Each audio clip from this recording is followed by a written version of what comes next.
আসসালামু আলাইকুম। আজকে আমরা হাজির হয়েছি ইংরেজি গ্রামারের সবচেয়ে কঠিন একটা টপিক, সেটা হচ্ছে প্রিপোজিশন।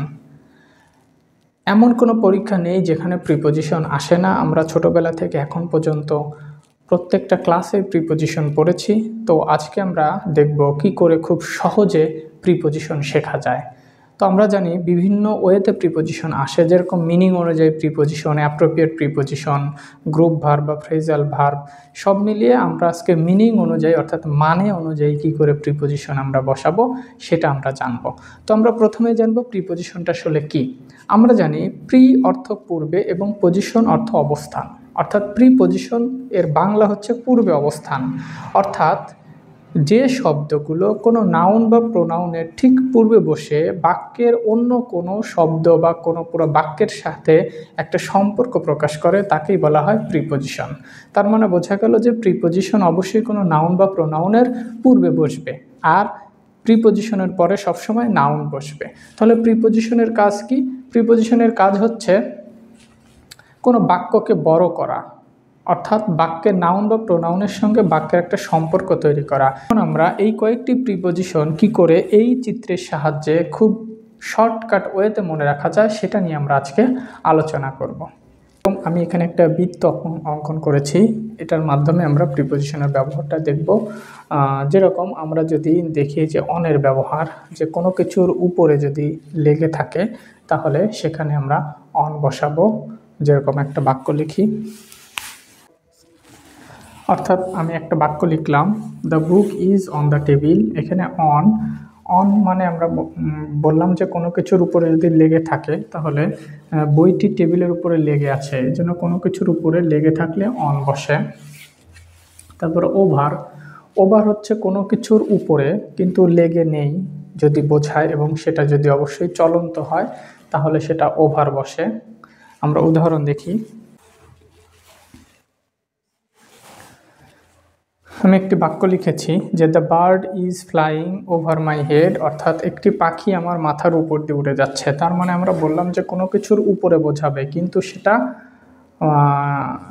চলন্ত হবে। কোনো কিছুর উপরে কিন্তু চলন্ত বোঝালে সেটা হচ্ছে ওভার। অনও কিন্তু কোনো কিছুর উপরে, কিন্তু অন হচ্ছে কোনো কিছুর উপরে লেগে থাকবে, আর ওভার হচ্ছে কোনো কিছুর উপরে থাকবে সেটা চলন্ত অবস্থায়। এই জন্য the bird is flying over my head, অর্থাৎ পাখিটি বা কোনো বিমান যদি মাথার উপর দিয়ে যায় তাহলে, বা কোনো কিছুর উপর দিয়ে, কোনো গাছের উপর দিয়ে, কোনো বাড়ির উপর দিয়ে, কোনো গ্রামের উপর দিয়ে, কোনো শহর, কোনো বাজার, কোনো নগর, কোনো কিছুর উপর দিয়ে যদি কোনো কিছু উড়ে যায় বা চলন্ত কোনো কিছু যায় তাহলেই সেটা আমরা বলবো ওভার। তারপর আমরা দেখব অ্যাবাভ। অ্যাবাভটা হচ্ছে কোনো কিছুর উপরে, অর্থাৎ সব কিছুর উপরে, একদম উপরে যদি স্থির অবস্থায় থাকে তাহলে সেটা অ্যাবাভ হবে। আমরা একটা উদাহরণ দেখি, আমি একটি বাক্য লিখেছি, the sky is above our head, অর্থাৎ আমাদের সবার উপরে আকাশ। তার মানে এটা কিন্তু সবার উপরে, এই জন্য আকাশটি বা আকাশ আমাদের সবার উপরে, আমাদের মাথার উপরে। তার মানে আমরা অন, ওভার এবং অ্যাভাব তিনটা প্রিপোজিশন সম্পর্কে আমরা জানলাম। অন হচ্ছে কোনো কিছুর উপরে লেগে থাকলে বোঝাবে, ওভার হচ্ছে কোনো কিছুর উপরে চলন্ত বোঝালে, এবং অ্যাভাব হচ্ছে সব কিছুর উপরে যদি স্থির অবস্থায় কোনো কিছু থাকে তাহলে সেখানে অ্যাভাব হবে। যেরকম কোনো কিছুর ভিতরে বোঝালে ইন হয়, কোনো কিছুর ভিতরে যদি বোঝায় তাহলে ইন হয়। যেরকম he is in the room, তার মানে সে হচ্ছে রুমের ভিতরে অবস্থান করছে, এই জন্য he is in the room. এই ইনটা হচ্ছে কোনো কিছুর ভিতরে বোঝালে। যেরকম কোনো গ্রামের ভিতরে, কোনো বাড়ির ভিতরে, কোনো রুমের ভিতরে, কোনো স্কুলের ভিতরে, কোনো বিশ্ববিদ্যালয়ের ভিতরে, কোনো বাজারের ভিতরে, কোনো শহরের ভিতরে, অর্থাৎ কোনো কিছুর ভিতরে বোঝালেই ইন হবে।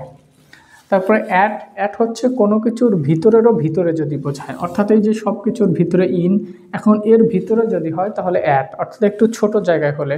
যেরকম I live at Bangladesh, south Asia, অর্থাৎ সাউথ এশিয়ার ভিতরে বাংলাদেশ। তারপর যদি বলি I live at Pabna in Bangladesh, তার মানে বাংলাদেশের ভিতরে পাবনা। তো এরকম আমরা যদি বলি যে কোনো বড় কিছুর ভিতরে যদি ছোট কোনো কিছু বোঝায় তাহলে সেখানে অ্যাট বসবে। তারপর ইনটু, ইনটু হচ্ছে কোনো কিছুর ভিতরে যদি চলন্ত হিসেবে কোনো কিছুর ভিতরে ঢোকে। যেরকম the teacher entered into the room. আমরা একটা উদাহরণ লিখি, অর্থাৎ the teacher entered into the room, অর্থাৎ শিক্ষক রুমের মধ্যে প্রবেশ করেছিল। তার মানে চলন্ত অবস্থায় কোনো কিছুর ভিতরে বোঝালে তাহলে সেখানে ইনটু বসবে। দেখবো আউট, কোনো কিছুর ভিতর থেকে যদি কোনো কিছু বাইরে চলে যায় তাহলে সেখানে আউট বসে। আমরা একটা উদাহরণ দেখি। আমি বললাম যে কোনো কিছুর ভিতর থেকে যদি বাইরে যায় তাহলে সেটা আউট হয়। যেরকম he took the money out of my pocket, অর্থাৎ সে আমার পকেট থেকে টাকাটি নিয়েছিল। তার মানে পকেট থেকে টাকাটা কিন্তু বাইরে চলে গেল। যেরকম ঘর থেকে বাইরে যাচ্ছে, বাজার থেকে বাইরে যাচ্ছে, শহর থেকে বাইরে যাচ্ছে, দেশ থেকে বাইরে যাচ্ছে, অর্থাৎ কোনো কিছুর ভিতর থেকে যদি বাইরে চলে যায় তাহলে সেখানেই কিন্তু আউট। পর আমরা দেখি থ্রু। থ্রু হচ্ছে কোনো কিছু পার হওয়া। যেরকম আমরা কোনো গ্রাম পার হয়ে চলে যাচ্ছি, কোনো জঙ্গল পার হয়ে চলে যাচ্ছি, কোনো বাজার পার হয়ে চলে যাচ্ছে, অর্থাৎ ক্রস করে যদি পার হয়ে যাওয়া হয় তাহলে সেখানে থ্রু বসবে। আমরা একটু উদাহরণ দেখি। যেরকম আমি একটা বাক্য লিখেছি, I went there through a forest, অর্থাৎ আমি সেখানে গিয়েছিলাম একটা বন বা একটা জঙ্গলের ভিতর দিয়ে বা ক্রস করে। অর্থাৎ আমরা তাহলে থ্রু জানলাম যে কোনো কিছুর ভিতর দিয়ে প্রবেশ করে যদি পার হয়ে যাওয়া হয়, যেরকম কোনো কিছুর ভিতর দিয়ে যদি চলে যায় তাহলে সেখানে থ্রু বসবে। তাহলে অ্যাক্রস কি? অ্যাক্রস হচ্ছে কোনো কিছুর ঠিক ভিতর দিয়ে আড়াআড়ি অর্থাৎ সরাসরি যদি বোঝায় তাহলে সেটা অ্যাক্রস হবে। আমরা একটু উদাহরণ দেখি। অর্থাৎ there is an overbridge across the road, অর্থাৎ যে রোডটা আছে সেই রোডের ঠিক মাঝামাঝি দিয়ে একটা ওভারব্রিজ আছে বা একটা ফ্লাইওভার আছে বা একটা নদীর ভিতর দিয়ে আমরা যাচ্ছি, উপর দিয়ে একটা ব্রিজ আছে। তাহলে ওই যে অ্যাক্রস দ্য রিভার, অর্থাৎ কোনো কিছুর ভিতর দিয়ে সোজাসুজি যদি উপরে বোঝায় বা ভিতর দিয়ে যদি অবস্থান করা বোঝায় তাহলে সেটা অ্যাক্রস হতে পারে। অর্থাৎ আমরা যদি কোনো রোডকে সরাসরি ক্রস করি, কোনো ভিলেজকে যদি সরাসরি ক্রস করি, কোনো রাস্তাকে যদি সরাসরি ক্রস করি তাহলে সেখানে আমরা অ্যাক্রস হবে। আর কোনো কিছু ভিতর দিয়ে যদি প্রবেশ করা বোঝায়, যেরকম বন জঙ্গল বাজার হাট, তাহলে কিন্তু সেটা থ্রু হবে। তারপরে আমরা দেখব বিসাইড, অর্থাৎ কোনো কিছুর পাশে বোঝালে বিসাইড হয়। কোনো কিছুর পাশে, যেরকম আমার পাশে যদি কেউ বসে থাকে, আমি যদি কোনো ওয়ালের পাশে থাকি, কেউ যদি কোনো গাছের পাশে থাকে, কেউ যদি কোনো বাড়ির পাশে থাকে, কেউ যদি কোনো স্কুলের পাশে থাকে, তাহলে কোনো কিছুর পাশে বোঝাইলেই কিন্তু বিসাইড। এই যে কোনো কিছুর পাশে বোঝাইলেই কি বিসাইড। আমরা একটা উদাহরণ দেখি।